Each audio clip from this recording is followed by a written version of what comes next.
Hello everyone, welcome to Neomentus daily contemporary issues. So ఈరోజు contemporary ఇష్యూస్లో భాగంగా మొదటి టాపిక్ నీతి ఆయోగ్. 2014లో మోడీ గారు మొదటిసారి ప్రైమ్ మినిస్టర్ అయిన తర్వాత ప్లానింగ్ కమిషన్ స్థానంలో వచ్చినటువంటి నీతి ఆయోగ్ ఇప్పటికీ దాదాపుగా 10 సంవత్సరాలు పూర్తి చేసుకుంది కరెక్ట్గా. అయితే ఈ 10 సంవత్సరాల్లో అసలు నీతి ఆయోగ్ సాధించింది ఏంటి? ఎందుకంటే ప్రణాళిక సంఘంలో మనకి ఒక ప్రణాళికాబద్ధమైనటువంటి 5 year ప్లాన్స్, పంచవర్ష ప్రణాళికలు తీసుకొని దాని ద్వారా అభివృద్ధిని ముందుకు తీసుకెళ్లేవాళ్ళు. కానీ ఇప్పుడు అలాంటిది ఏమీ లేదు. నీతి ఆయోగ్ ఏదో ఒక పర్స్పెక్టివ్ ప్లానింగ్ లాంటి ఒక డాక్యుమెంట్ ఇస్తుంది. 15 సంవత్సరాల్లో ఏం చేయాలని అనుకుంటున్నారు, ఎవ్రీ ఇయర్ బడ్జెట్లో కొత్త కొత్త అంశాలు వస్తున్నాయి. సో ముందుకెళ్తోంది.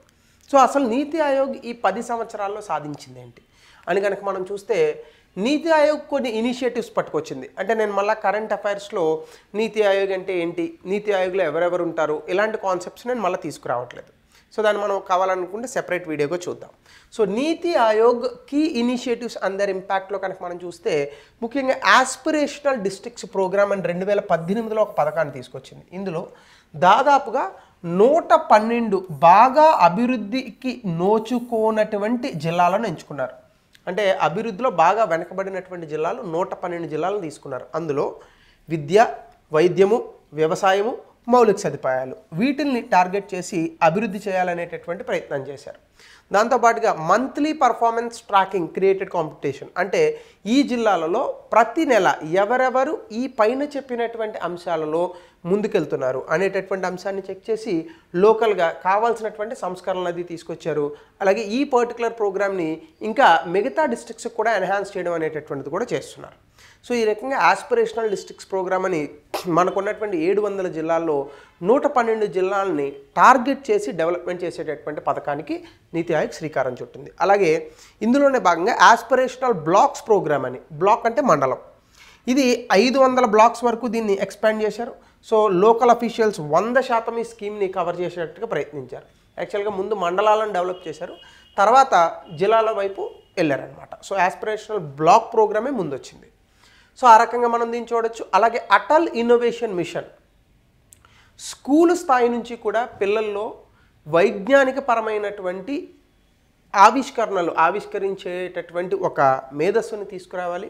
అలాగే పిల్లల్లో స్వహతాగా ఉంటుంది, కొంతమంది వీటిల్ని కొత్త అన్వేషణలు చేస్తూ ఉంటారు. వీటిల్ని ఇంకా బెటర్గా ఎంకరేజ్ చేసేందుకు గాను innovation through Atal tinkering labs and incubation centres అని ఒక ప్రోగ్రామ్ తీసుకొచ్చింది.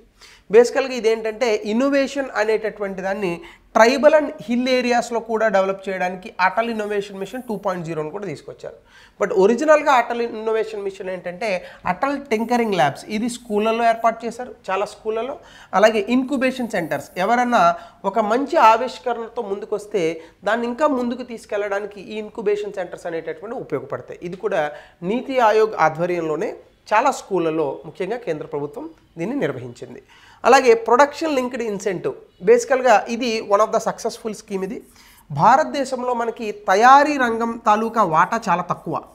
బేసికల్గా విదేశాలలో తయారైనటువంటి వస్తువులు ఏవైతే ఉన్నాయో, ఈ విదేశాలలో తయారైనటువంటి వస్తువులనే మనం ఎక్కువగా దిగుమతి చేసుకుంటూ ఉంటాం. అలా కాకుండా భారతదేశంలో సొంతంగా మనమే తయారీ రంగాన్ని అభివృద్ధి చేయాలి అనేక రంగాల్లో అని చెప్పేసి, ముఖ్యంగా ఎలక్ట్రానిక్స్, టెక్స్టైల్స్, ఆటోమొబైల్స్ ఇలాంటి రంగాల్లో మనమే తయారీ రంగంలో ముందుండాలి అనేటటువంటి ఉద్దేశంతో ఈ ప్రొడక్షన్ లింక్డ్ ఇన్సెంటివ్ని తీసుకొచ్చారు. అంటే ఈ రంగాలలో ఉన్నటువంటి కంపెనీలు వాళ్ళ కంపెనీలలో ఉత్పత్తిని పెంచితే ఆ పెంచిన ఉత్పత్తికి గాను కొన్ని ఇన్సెంటివ్స్ని ప్రభుత్వం ఇస్తుంది. అంటే మీరు ఎక్కువ ఉత్పత్తి చేయండి మీ కంపెనీలో, మేము మీకు రాయితీలు ఇస్తాం అనేటటువంటి ఒక పథకం. చాలా పెద్ద సక్సెస్ అయింది ఇది. భారతదేశంలో తయారీ రంగానికి సంబంధించి చాలా అద్భుతమైనటువంటి ప్రొడక్షన్ కూడా ఇది సాధించేసింది. సో కాబట్టి ఇది కూడా నీతి ఆయోగ్ ఆధ్వర్యంలోనే వచ్చింది. అలాగే 2030కి నీతి ఆయోగ్ తీసుకున్నటువంటి గోల్స్, ముఖ్యంగా ఎనర్జీ ట్రాన్సిషన్, విద్యుత్తుకి సంబంధించి ఇంకా ఇతర ఫాజిల్ ఫ్యూయల్స్కి సంబంధించి 50% మనకు వచ్చేటటువంటి శక్తి అవసరాలన్నీ కూడా పునరుత్పాదక వనరుల నుంచే రావాలి, అంటే రెన్యూబుల్ ఎనర్జీ సోర్సెస్. అలాగే 500 గిగావాట్లు నాన్ ఫ్యూయల్ ఎనర్జీ కెపాసిటీని మనం సృష్టించాలి. అలాగే కార్బన్ ఎమిషన్స్ని 1 బిలియన్ టన్నులు తగ్గించాలి. ఇది 2030కి గాను నీతి ఆయోగ్ పెట్టినటువంటి టార్గెట్స్. అలాగే పబ్లిక్ హెల్త్ ఎన్హాన్స్మెంట్లో కనుక మీరు చూస్తే, పబ్లిక్ హెల్త్ సర్వీసెస్, ముఖ్యంగా నాన్ కమ్యూనికేబుల్ డిసీజెస్ అంటారు, అంటే అంటువ్యాధులు కానటువంటి వ్యాధులు, నాన్ కమ్యూనికేబుల్ డిసీజెస్, అలాగే ఎన్వైర్మెంటల్ కండిషన్స్, వీటికి సంబంధించి ఏవైతే public health infrastructure and surveillance ఉందో దీన్ని బెటర్గా చేయాలి. అంటే ఇప్పుడు ఉదాహరణకి కొన్ని క్రానిక్ డిసీజెస్ ఉంటాయి, లైక్ క్యాన్సర్ లేదా రక్తహీనత లేదా మరొక జబ్బులు, హెపటైటిస్ సి, హెపటైటిస్ బి, ఇవన్నీ అంటువ్యాధులు కాదు. సో వీటికి సంబంధించి పబ్లిక్ హెల్త్ని కాపాడేటటువంటి విధంగా సర్వేలెన్స్ యాక్టివిటీస్ని పెంచాలి అనేటటువంటి ఉద్దేశంతో కూడా ఈ గోల్ ఫర్ 2013 తీసుకొచ్చింది. అలాగే సస్టైనబుల్ డెవలప్మెంట్ గోల్స్లో మనకున్నటువంటి అన్ని విధానాలను సస్టైనబుల్ డెవలప్మెంట్ గోల్స్తో అనుసంధానం చేయాలి. ముఖ్యంగా పేదరికాన్ని తగ్గించడంలో కానీ, ఎడ్యుకేషన్ కానీ, జెండర్ ఈక్వాలిటీ కానీ, ఇవన్నీ మన సస్టైనబుల్ డెవలప్మెంట్ గోల్స్ 17 ఉంటాయి. మన షార్ట్స్లో కూడా ఉంటాయి, కావాలంటే మీరు ఒకసారి తీసుకొని అక్కడ లాజిక్స్ కూడా ఎలా గుర్తుపెట్టుకోవాలో చెప్పాను, అవి మీరు చూడొచ్చు. అలాగే విజన్ 2035కి సంబంధించి ఎకనామిక్ గ్రోత్, దీర్ఘకాలికంగా జీడిపిని పెంచుకోవాలి, అంతేకాకుండా సామాజిక సమానత్వం అనేటటువంటి దాన్ని తీసుకురావాలి. అలాగే ఎన్వైరన్మెంటల్ సస్టైనబిలిటీ అంటే పర్యావరణానికి సంబంధించి మనము సుస్థిరంగా ఉన్నటువంటి టెక్నాలజీని కొత్త కొత్త ఆవిష్కరణలు చేయాలని కూడా అనుకున్నారు. కానీ ఇవన్నీ కూడా చాలా జనరల్ టర్మ్స్ అండి, చాలా సాధారణంగా వాడేటటువంటి పదాలు. సో దీనికి మనము కరెక్ట్గా టార్గెట్ రూపంలో చెప్పకపోతే దానికి ఏమాత్రం విలువ ఉండదు. అంటే రేపు నువ్వు ఎలా ఉండాలని అనుకుంటున్నావు అంటే నేను చాలా అభివృద్ధిగా ఉండాలని అనుకుంటున్నాను అన్నావు అనుకోండి, దానికి ఏమన్నా లెక్క ఉందా? ఇప్పుడు ఒక 10 కోట్ల రూపాయలు సంపాదించాలి, లేదా 20 కోట్ల రూపాయలు సంపాదించాలి, లేదా ఇంత సంతోషంగా ఉండాలని స్పెసిఫిక్గా చెప్పాలి. ఇవన్నీ జనరల్ టార్గెట్స్. ఎనర్జీ సెక్యూరిటీ కూడా చూడండి, affordable and secure energy access. ఇది ఏంది? ఇది అసలు డిక్షనరీలో వచ్చేటటువంటి పదంగా ఇచ్చారు. కాబట్టి ఒక రకంగా చెప్పాలంటే ప్లానింగ్ కమిషన్తో పోలిస్తే నీతి ఆయోగ్ ఖచ్చితంగా ఫెయిల్యూరే నా దృష్టిలో, at least it's my personal opinion. అలాగే ఏఐ ఇంటిగ్రేషన్, ఆర్టిఫిషియల్ ఇంటెలిజెన్స్ ఏదైతే ఉందో, కృత్రిమ మేధస్సు, దీన్ని కూడా హెల్త్ కేర్, అలాగే వ్యవసాయము, అలాగే ఎడ్యుకేషన్, అలాగే అర్బన్ ఇన్ఫ్రాస్ట్రక్చర్, ఇలాంటి వాటిలో వాటి సామర్థ్యాలను పెంచడానికి ఇంకా బెటర్గా మనం తీసుకురావడానికి కూడా ఈ యొక్క నీతి ఆయోగ్ ఉపయోగపడింది. అలాగే విజన్ 2035కి వీటిని తీసుకున్నారు, ఆర్టిఫిషియల్ ఇంటెలిజెన్స్ని ఈ రంగాలలో తీసుకురావాలని చెప్పేసి. సో ఇది నీతి ఆయోగ్కి సంబంధించినటువంటి విజయాలు. అంటే ఏం లేవని అర్థం బేసికల్గా. అయితే Asia largest shallow wave basin, సాధారణంగా మనకు సముద్రంలో అలలు వస్తూ ఉంటాయి. అయితే ఈ అలలు ఏ మోతాదులో వస్తాయి, ఎంత స్థాయిలో వస్తాయి, వీటి నుంచి మనం ఇంకా ఏం నేర్చుకోవాలి, ఇలాంటి పరిశోధనలు చాలా చేయాల్సి ఉంది. కానీ ప్రతిసారి సముద్రంలో చేయలేం. కాబట్టి సముద్రం లాంటి తక్కువ లోతున్నటువంటి ఒక కృత్రిమ బేసిన్ని సృష్టిస్తున్నారు. అగో ఇలా ఉంటుంది. సో ఇక్కడ ఇది అలలను సృష్టిస్తుంది. ఇది ఇంత ఎత్తు, 1 అడుగో 2 అడుగులో 4 అడుగులో అలలు వస్తాయి. సో దీనికి సంబంధించి చాలా రీసెర్చ్లు చేస్తారనమాట. ఉదాహరణకి ఇది ఎవరు తీసుకొచ్చారు అంటే చెన్నైలో దీన్ని డిస్కవరీ క్యాంపస్ అనేటటువంటి చోట, ఈ చెన్నై దగ్గర దీన్ని తీసుకురావడం జరిగింది. బేసికల్గా ఈ పర్టికులర్ ఎఫర్ట్స్ అన్నీ కూడా ఐఐటి మద్రాస్ వాళ్ళు చేస్తున్నారు. ఐఐటి మద్రాస్ వాళ్ళు చేస్తున్నారు. సిగ్నిఫికెన్స్ ఏంటంటే ఆసియా ఖండంలోనే ఇది లార్జెస్ట్ షాలో వేవ్ బేసిన్. ఎందుకు ఇది? మెరైన్ సైన్స్ని అవగాహన చేసుకోవడానికి, దాంతోపాటుగా కోస్టల్ ఇంజనీరింగ్కి సంబంధించినటువంటి రీసెర్చ్ చేయడానికి. అంటే ఒక అల ఎంత ఎత్తులో వస్తే మనం ఎలాంటి పడవలను తీసుకెళ్తే అది ఎంత ఎత్తులో పడుతుంది, ఇలాంటివి చేయడం వల్ల మనం ఫ్యూచర్లో ఇంకా చాలా విషయాలు సముద్రానికి సంబంధించి కనుక్కోవచ్చు. ఇది ట్రేడింగ్లో కానీ, ట్రేడింగ్ అంటే నా ఉద్దేశంలో ట్రేడ్లో కానీ, వాణిజ్యంలో కానీ, షిప్ బిల్డింగ్ ఇండస్ట్రీలో కానీ, సబ్మెరీన్స్లో కానీ, ఇలాంటి చాలా అంశాల్లో మనకి ఈ పర్టికులర్ రీసెర్చ్ అనేది ఉపయోగపడుతుంది అనమాట. సో దీన్ని ఇండిజినస్గా డెవలప్ చేశారు, కొన్ని కాంపోనెంట్స్ని ఇంపోర్ట్ చేసుకున్నారు వేరే దేశాల నుంచి. సో ఇక్కడ కొలాబరేటర్స్ ఎవరంటే నేషనల్ టెక్నాలజీ సెంటర్ పోర్ట్స్కి సంబంధించి, వాటర్వేస్ అండ్ కోస్ట్ ఇది ఒక సంస్థ ఉంది, అలాగే మినిస్ట్రీ ఆఫ్ షిప్పింగ్, వీళ్ళిద్దరూ కూడా ఐఐటి మద్రాస్తో కొలాబరేట్ అయ్యి ఈ షాలో వేవ్ బేసిన్ని రీసెర్చ్ కోసం మొదలు పెడుతున్నారు. ఇది ఎగ్జామ్లో అడుగుతాడు, షాలో వేవ్ బేసిన్ అంటే ఏంటి, ఎక్కడుంది. సో దీనివల్ల ఉపయోగం ఏంటి? Marine science and coastal engineering research, అది దాని యొక్క ప్రైమరీ ఆబ్జెక్టివ్. అలాగే మీరు చూస్తే multi directional shallow wave basin simulating wave current interaction. చూడండి, అటు ఇటు నుంచి కూడా 2 వైపుల నుంచి కనుక అలలు వస్తే, ఆ రెండు కనుక ఇప్పుడు ఇలా ఒక అల వచ్చింది, ఇలా ఒక అల వచ్చింది అనుకోండి, ఈ రెండు ఇంట్రాక్ట్ అయితే ఇక్కడ ఎటువంటి మెరైన్ పరిస్థితులు వస్తాయి, ఎటువంటి సముద్రంలో ఎటువంటి అలజడి, ఎటువంటి వేవ్స్ వస్తాయి, ఇలాంటి వాటిని ఇక్కడ అవగాహన చేసుకుంటారు. సో దీనివల్ల మనకి ఏమవుతుంది, ఇక్కడ ఇది సిమ్యులేషన్స్, అంటే ఇక్కడ మనం కృత్రిమంగా ఈ అలలను సృష్టిస్తాం. సో దీని కారణంగా mobile wave maker for divorce project applications, అంటే ఈ మొబైల్ వేవ్ మేకర్ వల్ల మనం రకరకాల ప్రాజెక్టులు ఇంప్లిమెంట్ చేయొచ్చు. ఉదాహరణకి సముద్రం లాంటి పరిస్థితులు ఉన్నటువంటి ఈ రిసార్ట్లను సృష్టించవచ్చు, సముద్రం లాంటి పరిస్థితులు ఉన్నటువంటి స్విమ్మింగ్ పూల్స్ను సృష్టించవచ్చు. ఇదన్నీ కూడా చైనాలో చేస్తున్నారు. టూరిజంలో కొన్ని వందల కోట్ల రూపాయలు ఆ దేశానికి వస్తుంది, మన దేశానికి కూడా ఇట్లాంటివి వస్తాయి. అలాగే ఇంకా బేసికల్గా ఇదేంటంటే కోస్టల్ ఇంజనీరింగ్ తాలూకా రీసెర్చ్. ఇది నేను చెప్పినది చాలా చిన్న అంశం, బట్ ఒరిజినల్గా ఇది కోస్టల్ ఇంజనీరింగ్ సంబంధించి అంటే పడవలో, యాట్లో, ఇంకా రకరకాలు ఉంటాయి కదా మెషిన్స్ని, వాటిని టెస్ట్ చేస్తారు. సో దీని అప్లికేషన్స్ ఏంటంటే కోస్టల్ ఇంజనీరింగ్ మీద. అలాగే పోర్ట్లు ఎలా పనిచేస్తాయి, ఇప్పుడు బేసికల్గా పోర్టుల దగ్గర కూడా చాలా షాలోగా ఉంటుంది, అది సముద్రం అంత లోతుగా ఉండదు. సో అలాంటి చోట్ల షిప్స్ లోపలికి వస్తే ఒక్కొక్కసారి స్టక్ అయిపోతూ ఉంటాయి. సో ఇలాంటి వాటి మీద రీసెర్చ్ చేస్తే ఎంత వాటర్ ఉండాలి, ఎంత కెపాసిటీతో ఉండాలి, ఇవన్నీ కూడా మనం బెటర్గా అర్థమవుతాయి. అలాగే వాటర్ వేస్, ఇప్పుడు మనం వాటర్ వేస్ చేయాలని అనుకుంటున్నాం కదా, నదుల్ని అనుసంధానించి దాదాపు 111 వాటర్ వేస్కి ప్రభుత్వం తెరలేపింది. సో ఇలాంటి వాటిలన్నింటిలో కూడా మనకు ఉపయోగపడుతుంది. అలాగే వాతావరణ మార్పులు కోస్టల్ ఇన్ఫ్రాస్ట్రక్చర్ అంటే ఈ తీర ప్రాంతాల్లో ఉన్నటువంటి సదుపాయాల మీద ఎటువంటి ఇంపాక్ట్ కలుగుతుంది అనేది కూడా ఈ రీసెర్చ్ నుంచి తెలుసుకోవచ్చు. అలాగే solar floating plants and coastal structures అంటే ఇప్పుడు ఫర్ ఎగ్జాంపుల్ ఈ వేవ్స్ని కనుక మనం అర్థం చేసుకుంటే సముద్రాల మీద సోలార్ ప్యానల్స్లు పెట్టి దాని ద్వారా విద్యుత్ ఉత్పత్తి చేస్తున్నారు చాలా దేశాల్లో, స్పెయిన్ ఇలాంటి చోట్ల. సో ఇది కూడా భారతదేశంలో పెట్టి ఆ సోలార్ ప్యానల్స్కి నార్మల్గా బయట పెడితే చాలా స్పేస్ని తీసుకుంటుంది. ఆ స్పేస్ యూటిలైజేషన్ ఏదో మనము హ్యాపీగా ఈ ఓషన్స్లోనే పెట్టి దాన్ని బెటర్గా మనం యూటిలైజ్ చేసుకోవచ్చు. అలాగే post impact analysis of coastal infrastructure అంటే మనకి ఎప్పుడైనా కూడా కోస్టల్ ఏరియాస్లో ఈ అలలు, తాకిడి ఇట్లాంటివి రావడం వల్ల చాలా ఇన్ఫ్రాస్ట్రక్చర్ అది దెబ్బతింటూ ఉంటుంది అనమాట. సో అలాంటి సందర్భాల్లో దాన్ని అనలైజ్ చేయడానికి కూడా మనకి ఇది ఉపయోగపడుతుంది. సో ఆ రకంగా ఇది యూస్ చేస్తున్నారు. ఇండిజినస్ ఎఫర్ట్స్ ఏంటంటే ఐఐటి మద్రాస్ వాళ్ళు ఈ మేకర్ కాంపోనెంట్స్ వీటిని తయారు చేస్తున్నారు. అలాగే ఐఐటి మద్రాస్ ఈ మెరైన్ రీసెర్చ్లో చాలా అద్భుతమైనటువంటి విజయాలను సృష్టిస్తోంది. సో ఖచ్చితంగా ఇది వేరే దేశాలతో అంతర్జాతీయంగా మనం కొలాబరేట్ అవ్వడానికి మెరైన్ సైన్స్కి సంబంధించి చాలా ఉపయోగపడుతుందని చెప్తున్నారు. ఎగ్జామినేషన్లో పక్కాగా రావడానికి అవకాశం ఉన్న ప్రశ్న. ఇక మూడో topic, India first cable stayed bridge. So ఈ కేబుల్ స్టేడ్ బ్రిడ్జ్ని జమ్మూ కాశ్మీర్కి దగ్గరలో దీన్ని నిర్మించారు. సో దీని తాలూకా ప్రత్యేకతలు కనుక మనం చూస్తే ఇది రియాసీ డిస్టిక్లో ఉంది, జమ్మూ అండ్ కాశ్మీర్ దగ్గర. ఇది ఉదంపూర్, శ్రీనగర్, బారాములా రైల్ లింక్ ప్రాజెక్ట్లో భాగం. దీని టోటల్ లెంగ్త్ 725 మీటర్లు, మెయిన్ ప్లాయ్ height 193 from the foundation. Katra and Reasi అనేటటువంటి కత్రా రియాసీ అనేటటువంటి రెండు ప్రాంతాలను ఇది కలుపుతుంది.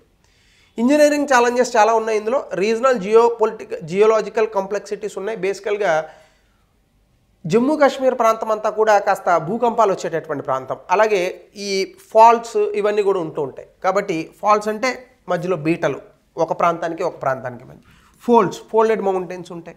సెస్మిక్ యాక్టివిటీ, ఎక్కువగా భూకంపాలు వచ్చేటటువంటి జోన్. సో వీటిలన్నిటిని తట్టుకునేలాగా ఈ యొక్క బ్రిడ్జ్ని ఏర్పాటు చేస్తున్నారు. దీనికి సంబంధించి IIT Roorkee and IIT Delhi దీని మీద డీటెయిల్ ఇన్వెస్టిగేషన్ చేస్తున్నారు. హైబ్రిడ్ ఫౌండేషన్స్ కూడా కత్రా వైపు చాలా సాలిడ్గా ఉండేటట్టుగా స్ట్రక్చర్స్ని నిర్మించారు. ఇందులో టెక్నికల్ డీటెయిల్స్ ఎలా నిర్మించారు అన్నది మనం చదవాల్సిన అవసరం లేదు, చదివినా మనకు అర్థం కాదు. సో కాబట్టి సేఫ్టీ అండ్ మానిటరింగ్కి సంబంధించి ఇక్కడ సెన్సార్స్ని కూడా తీసుకొచ్చారు, అంటే ఎంతవరకు సేఫ్టీ ఉందని చూడడానికి. అలాగే విండ్ స్పీడ్ అంటే ఎప్పుడైనా గాలి అటువంటి ప్రదేశాల్లో కనుక వీస్తే 213 కిలోమీటర్లు గంటకి గాలి వచ్చినా కూడా ఈ బ్రిడ్జ్ తట్టుకోగలుగుతుంది, ఊగుతుంది కానీ తట్టుకోగలుగుతుంది. అంతకుమించి అక్కడ పవనాలు వీచేటటువంటి అవకాశం ఉండదు, ఎందుకంటే సముద్రానికి చాలా దూరంగా ఉంటుంది ఆ ప్రదేశం. కీ ఫీచర్స్ కూడా మనకి అబోవ్ ద రివర్ బెడ్, బహుశా కింద నది ఉపరితలానికి చూసుకుంటే దానికన్నా 331 మీటర్ల ఎత్తులో ఉంటుంది. డిజైన్ స్పీడ్ కూడా 100 km/h. అలాగే మైక్రోపైల్స్ 40 మీటర్స్ డెప్త్ ఉంటుంది. ఈ రకంగా ఫ్యూచర్లో మనకి transportation and connectivity Jammu and కాశ్మీర్కి పెరగడానికి ఇట్లాంటి బ్రిడ్జెస్ మనకి ఉపయోగపడతాయి. అలాగే వీటిని చూడడానికి టూరిజం కూడా పెరుగుతుంది. దానివల్ల ఆ ప్రాంతాల్లో ఆర్థిక వ్యవస్థ అనేటటువంటిది వృద్ధి చెందుతుంది. సో ఇది ఈ కేబుల్ బ్రిడ్జ్కి సంబంధించినటువంటి అంశాలు, ఇట్లాంటివి కూడా ఎగ్జామినేషన్లో వస్తాయి. అలాగే తర్వాతది ఇండియా ఫస్ట్ హైడ్రోజన్ హబ్ని ఏర్పాటు చేశారు. ఎక్కడ ఏర్పాటు చేశారంటే ఆంధ్రప్రదేశ్లో అనకాపల్లి డిస్టిక్లో పుదిమడక యాక్చువల్గా దాని పేరు పుడిమడక అనేటటువంటి ప్రాంతంలో అనకాపల్లి డిస్టిక్ ఆంధ్రప్రదేశ్లో దీన్ని ఏర్పాటు చేశారు. సో మొన్న నరేంద్ర మోడీ గారు, మొన్న కూడా కాదు నిన్ననే నరేంద్ర మోడీ గారు వచ్చి దీనికి శంకుస్థాపన చేశారు. ఇది నేషనల్ హైడ్రోజన్ మిషన్లో ఒక పార్ట్. ఇది సో కాబట్టి రెన్యూబుల్ ఎనర్జీ కెపాసిటీ పెంచడానికి, అలాగే మనం నెట్ జీరో కమిట్మెంట్స్ చేసాం 2070 కల్లా మనం ఉత్పత్తి చేసేటటువంటి గ్రీన్ హౌస్ వాయువులు, అలాగే మనం కంట్రోల్ చేసేటటువంటి గ్రీన్ హౌస్ వాయువులు సమానంగా ఉండాలని చెప్పేసి. సో దానికి సంబంధించి ఖచ్చితంగా గ్రీన్ హైడ్రోజన్ మిషన్ చాలా అద్భుతమైనటువంటి ఒక టెక్నాలజీ. ఇది మొట్టమొదటిసారిగా ఆంధ్రప్రదేశ్లో రావడం చాలా గొప్ప విషయం. ఖచ్చితంగా ఇది ఎగ్జామినేషన్లో ప్రిలిమినరీ ఎగ్జామ్లో క్వశ్చన్గా వచ్చేటటువంటి అవకాశం ఉంది. అయితే ఇది 1600 ఎకరాలు, బే ఆఫ్ బెంగాల్కి 2 కిలోమీటర్ల దూరంలో ఉంటుంది. దాదాపుగా బడ్జెట్ కూడా మీకు పీక్ ఇన్వెస్ట్మెంట్ 2027 కల్లా 1,84,000 కోట్లు వస్తాయని అంచనా. Andhra Pradesh new and renewable energy development corporation, అలాగే ఎన్టీపీసీ గ్రీన్ ఎనర్జీ లిమిటెడ్ వీళ్ళు పార్ట్నర్స్గా ఉన్నారు, ఒకళ్ళు కేంద్రం నుంచి ఒకళ్ళు రాష్ట్రం నుంచి. అలాగే గ్రీన్ హైడ్రోజన్ ఇక్కడ ఒక రోజుకి 1500 టన్నులు ఉత్పత్తి చేస్తారట. దాంతోపాటుగా అలాగే గ్రీన్ డెరివేటివ్స్ అందులోనే భాగంగా 7500 టీపీడీ, అలాగే గ్రీన్ మిథనాల్ వస్తుంది, యూరియా వస్తుంది, సస్టైనబుల్ ఏవియేషన్ ఫ్యూయల్ అంటే ఏంటంటే మన విమానాల్లో వాడేటటువంటి ఇంధనం, ఇవన్నీ కూడా అందులో డెరివేటివ్స్గా వస్తాయి. టార్గెట్ మార్కెట్ కూడా చాలా ఎక్కువ ఎక్స్పోర్ట్ చేయాలని అనుకుంటున్నారు, అందుకే ఇది సముద్ర మార్గానికి చాలా దగ్గరగా పెట్టారు.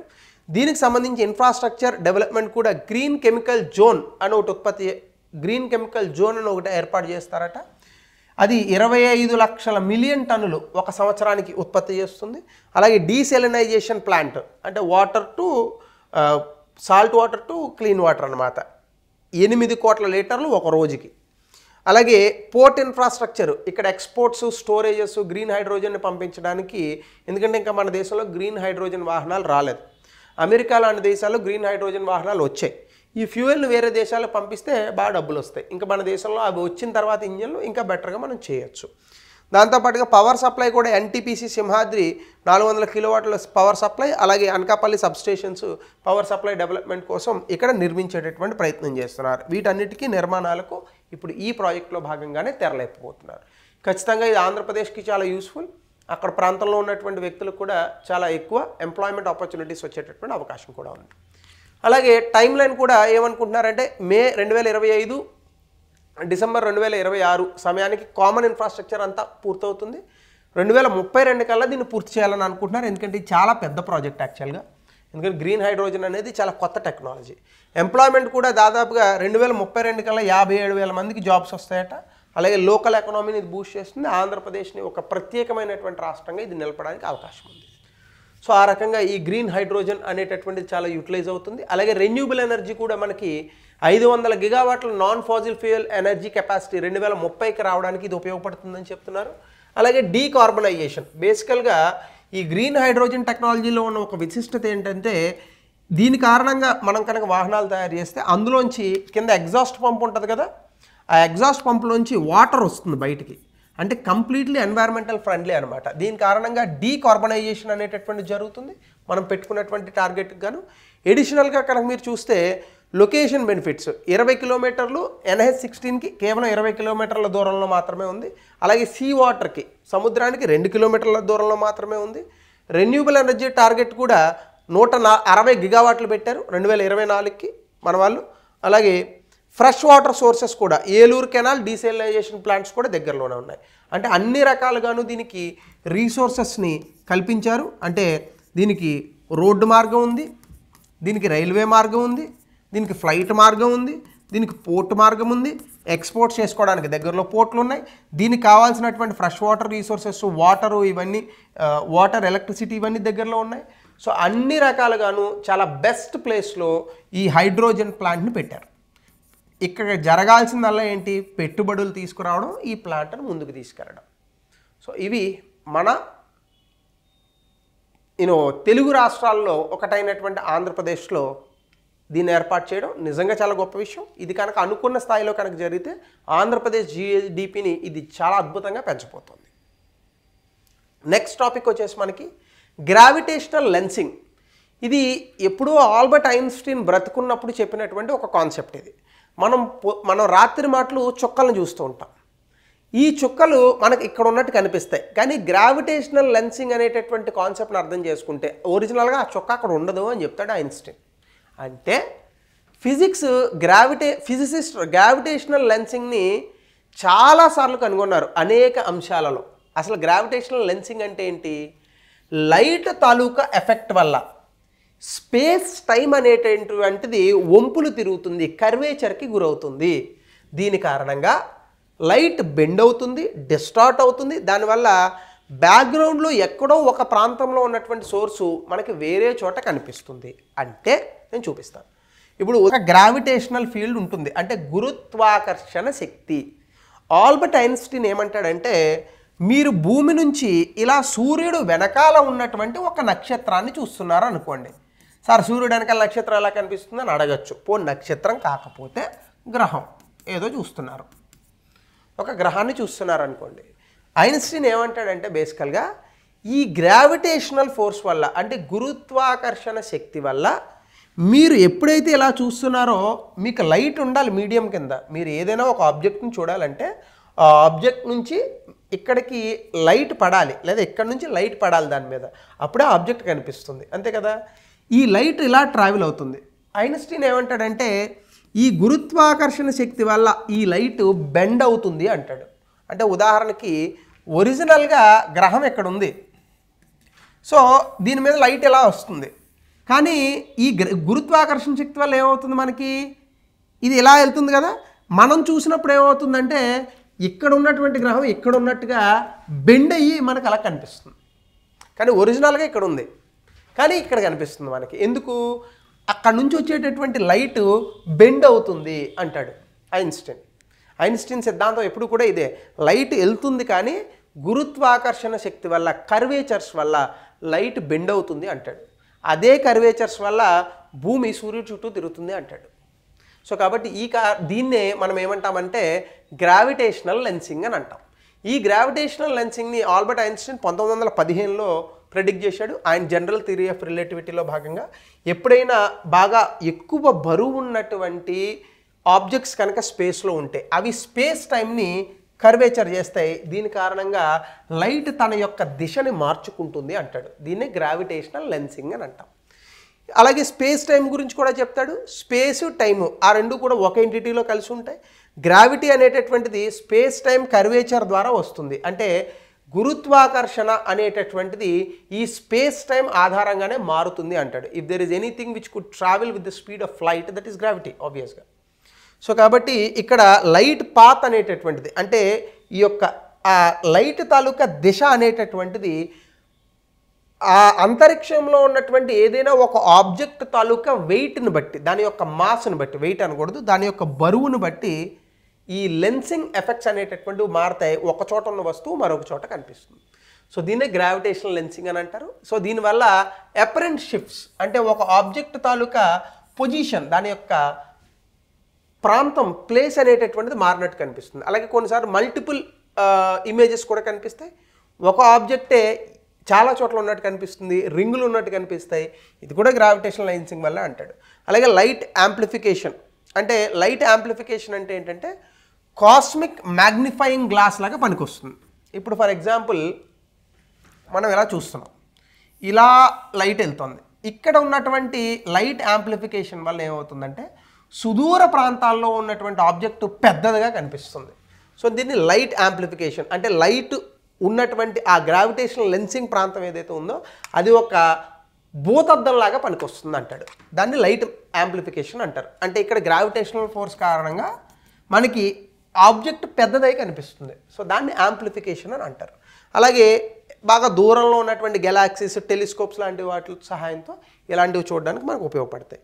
సో ఇప్పుడు మనకి ఎందుకు ఉపయోగపడుతుంది ఈ గ్రావిటేషనల్ లెన్సింగ్ అంటే, అసలు ఇనీషియల్గా ఈ ప్రపంచం ఎలా స్టార్ట్ అయింది, ఎలా మనకి ఈ పాలపొంతలు, నక్షత్రాలు, గ్రహాలు ఇవన్నీ ఏర్పడ్డాయి అనేది ఇంకా బెటర్గా అర్థం చేసుకోవడానికి ఈ గ్రావిటేషనల్ లెన్సింగ్ ఉపయోగపడుతుంది. సో ఆ రకంగా మనం ఈ టాపిక్ని కూడా చూడొచ్చు. సో ఇవి ఈరోజు రకరకాల న్యూస్ పేపర్లో వచ్చినటువంటి టాపిక్స్. ఇంకా కొత్త టాపిక్స్తో అగైన్ విల్ మీట్.